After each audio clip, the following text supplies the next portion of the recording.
अस्सलाम वालेकुम स्टूडेंट्स, उम्मीद है आप सब ठीक होंगे। ये आप लोगों का आज इस्लामियात का फर्स्ट वीडियो लेक्चर है जो आप लोगों के साथ शेयर किया जा रहा है। मौसम की सूरत हाल के पेश नज़र आप लोगों को घर में वीडियो लेक्चर दिए जा रहे हैं ताकि आप लोगों की स्टडी का लॉस ना हो। तो काइंडली बेटा लेक्चर सुनने से पहले आप लोग अपने अपने बुक्स अपने पास रखेंगे, अपने रजिस्टर्स एंड पेंसिल अपने पास रखेंगे और जो पॉइंट्स आपको बताए जाएँ वो आप लोग प्रॉपर नोट करेंगे। ठीक है स्टूडेंट्स सबसे पहले आप लोगों का जो आज का लेक्चर स्टार्ट हो रहा है वो आपका चैप्टर है ख़वातीन के साथ हुस्न सलूक। बेटा इस चैप्टर में अगर आप लोगों को कोई ऐसा पॉइंट जो समझना है तो हाईलाइट कर लीजिएगा। वेरिफिकेशन के बाद हम लोग उसे क्लास में डिस्कस कर लेंगे। ठीक है बेटा, इस चैप्टर में हमें ख़वातीन के साथ हुस्न सलूक के बारे में बताया जाएगा। उनके साथ हम लोग किस तरह से एहतराम से पेश आए, नबी करीम सल्लल्लाहु अलैहि वसल्लम की ज़िंदगी से ख़वातीन के साथ हुस्न सलूक की मिसालें पेश की जाएंगी, उनके वाक़यात पेश किए जाएंगे, माशरे में ख़वातीन के साथ एहतराम और हुस्न सलूक के बारे में आगाह किया जाएगा। तो बेटा आप लोगों का इस चैप्टर का एक ही लॉन्ग क्वेश्चन है। ठीक है, मैं आप लोगों का इस चैप्टर के लॉन्ग क्वेश्चंस के पॉइंट्स और डिस्कस करती हूँ और साथ ही मैं आप लोगों को इस चैप्टर का पूरा ओवरव्यू दूंगी। ठीक है बेटा, सबसे पहले आपका लॉन्ग क्वेश्चन है सीरत तैयबा की रोशनी में ख़वातीन के साथ हुस्न सलूक पर जामिया नोट। सीरत तैयबा यानी कि नबी करीम सल्लल्लाहु अलैहि वसल्लम की सीरत से ख़वातीन के साथ हुस्न सलूक। सबसे पहले जो हेडिंग्स आप लोग बनाएंगे अपने लॉन्ग क्वेश्चन की वो है ख़वातीन के साथ हुस्न सलूक की अहमियत। सबसे पहले आपकी जो हेडिंग होगी वो है ख़वातीन के साथ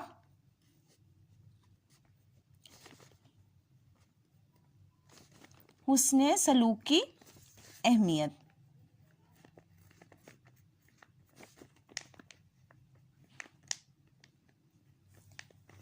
बेटा ये आपकी फर्स्ट हेडिंग है, ख़वातीन के साथ हुस्न सलूक।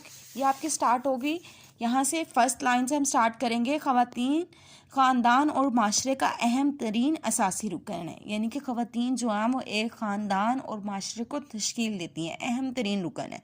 मुख्तलिफ मज़हबों और माशरों में ख़वातीन को बहुत से हकूक़ से महरूम रखा गया और जुल्म सितम का शिकार बनाया गया। इस्लाम ने अपने पैरोकारों को ख़वातीन के हकूक़ अदा करने और उनसे हुस्न सलूक करने का हुक्म फरमाया है। अल्लाह ताला ने कुरान मजीद में ख़वातीन के साथ हुस्न सलूक का हुक्म देते हुए इरशाद फरमाया है। यहाँ तक हम लोग इसमें लिखेंगे अहमियत में, फिर नेक्स्ट हम लिखेंगे कुरान मजीद में ख़वातीन के साथ हुस्न सलूक का हुक्म। ये जो हमारे पास हेडिंग आ रही है, कुरान मजीद में ख़वातीन के साथ हुस्न सलूक का हुक्म, ये हम हेडिंग देंगे और देन लिखेंगे इरशाद फरमाया है और उनके साथ हुस्न सलूक का बर्ताव करो। अल्लाह ताला ने कुरान मजीद में इरशाद फरमाया कि ख़वातीन के साथ हुस्न सलूक का बर्ताव करो। ठीक है, नेक्स्ट जो हेडिंग बनेगी वो बनेगी नबी करीम ख़ातमुन नबीय्यीन सल्लल्लाहु अलैहि वसल्लम के फ़रामीन मुबारका और सीरत तैयबा से ख़वातीन की कदर मंजिलत। ठीक है, नहीं कि नबी करीम सल्लल्लाहु अलैहि वसल्लम की ज़िंदगी से, आपके अक़वाल से और आपके अमल से ख़वातीन की कदर मंजिलत, ये आपकी हेडिंग भी बनेगी लॉन्ग की। ठीक है बेटा, इसको मैं हाईलाइट कर रही हूँ, या आप लोग भी हाईलाइट कर लेंगे। आपके लॉन्ग की पॉइंट्स की हेडिंग है। फर्स्ट पॉइंट हमारे पास बना था ख़वातीन के साथ हुस्न सलूक की अहमियत। सेकंड पॉइंट की हेडिंग आपकी बुक पे है कुरान मजीद में ख़वातीन के साथ हुस्न सलूक की अहमियत। ठीक है, हुस्न सलूक का हुक्म। देन आपकी हेडिंग है कुरान आप सल्लल्लाहु के फ़रामीन मुबारक और सीरत तैयबा से ख़वातीन की कदर व मंजिलत।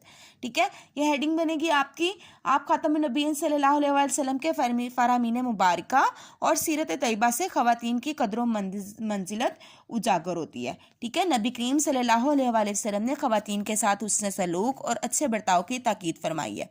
सैयदा आयशा सिद्दीक़ा रज़ियल्लाहु अन्हा फरमाती हैं कि रसूल अकरम सल्लल्लाहु अलैहि वसल्लम ने फरमाया, तुम में से बेहतरीन वो लोग हैं जो अपनी औरतों के साथ अच्छा बर्ताव करते हैं और मैं तुम में से अपने घर वालों के साथ बेहतरीन बर्ताव करने वाला हूँ। ठीक है, ये जामिया तिर्मिज़ी की हदीस मुबारक है। ठीक है स्टूडेंट्स, नेक्स्ट है हेडिंग आपकी बनेगी बेटियों की परवरिश जन्नत का सबब। ठीक है, नेक्स्ट हेडिंग बनेगी बेटियों की परवरिश जन्नत का सबब। ये मैं हेडिंग आपकी यहाँ पे पेज पे लिख रही हूँ, आप लोग भी अपने पास नोट डाउन कर लेंगे।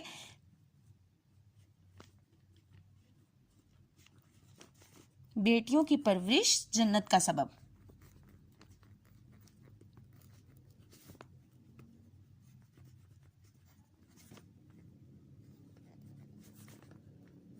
ठीक है स्टूडेंट्स, ये आपकी हेडिंग है नेक्स्ट पैराग्राफ की, बेटियों की परवरिश जन्नत का सबब। ठीक है, इसमें आएगी हदीस मुबारका में नबी करीम सल्लल्लाहु अलैहि वसल्लम ने ऐसे शख्स को जन्नत में अपने साथ की बशारत अता फरमाई है तो जो दो जो बेटियों की अच्छी परवरिश फरमाता है। आप सल्लल्लाहु अलैहि वसल्लम ने फरमाया जिसने 2 बेटियों की परवरिश की यहाँ तक कि वो बालिग हो गई, तो आप सल्लल्लाहु अलैहि वसल्लम ने अपनी उंगलियों को मिलाते हुए फरमाया कि वो क़यामत के दिन इस तरह करीब होंगे। यानी कि नबी करीम सल्लल्लाहु अलैहि वसल्लम ने ये हदीस फरमाई और फिर अपने हाथ की दोनों उंगलियों को इस तरह से मिलाया और फरमाया कि क़यामत के दिन मैं और वो शख्स इस तरह से करीब होंगे। ठीक है बेटा, नेक्स्ट इसी हेडिंग के अंदर नेक्स्ट हदीस भी ऐड होगी। आप सल्लल्लाहु अलैहि वसल्लम ने बेटियों की परवरिश को जन्नत का सबब करार देते हुए इरशाद फरमाया है, जिसकी एक बेटी हो और वो उसे जिंदा दफन भी ना करे और उसकी तौहीन भी ना करे, अपने बेटों पर फोकियत भी ना दे। बेटों पर फोकियत मतलब कि बेटों को बेटियों पर ज़्यादा तरजीह देना। जैसे कि जहलियत में बेटों को बहुत ज़्यादा तरजीह दी जाती थी, बेटियों को कमतर समझा जाता था, उन्हें ये जिंदा दफन कर दिया जाता था। वो सब ना करे, बल्कि बेटों के बराबर बेटियों को हकूक दे, तो अल्लाह ताला उसके बदले में उसे जन्नत में दाखिल करेगा। ठीक है बेटा, नेक्स्ट जो पॉइंट है उसकी हेडिंग बनेगी आपकी हज़रत फातिमा तो ज़हरा रज़ियल्लाहु तआला अन्हा की तकरीम यानी कि उनकी इज्जत। हज़रत फातिमा तो ज़हरा रज़ियल्लाहु तआला अन्हा की तकरीम।